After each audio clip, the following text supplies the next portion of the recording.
Наверняка у тебя бывает такое, что ты отдыхаешь несколько дней подряд, но возвращаешься такой же уставший. Но чаще проблема содержится совершенно в другом. Причина первая. Ты отдыхаешь только телом. Но внутри продолжаешь прокручивать разговоры, планы, страхи и какие-то обстоятельства. Что делать?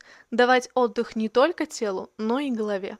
Причина вторая. Ты чувствуешь вину за отдых. Вместо расслабления ты думаешь, надо бы сделать еще вот это, надо погулять с собакой, забрать ребенка и так далее. Что делать? Замечать этот внутренний диалог и стараться останавливать себя. То бишь в моменте здесь и сейчас. Что ты делаешь в данный момент? Сидишь и листаешь книгу, допустим. Ты останавливаешься именно на этом. Причина третья. Ты живешь в постоянной внутренней борьбе. И пока эта борьба продолжается, организм не понимает, что опасность закончилась и что с ним все хорошо. Иногда усталость приходит не после выходного, а после того, как заканчивается внутренняя война. Если узнала себя, напиши слово «отдых» в комментарии.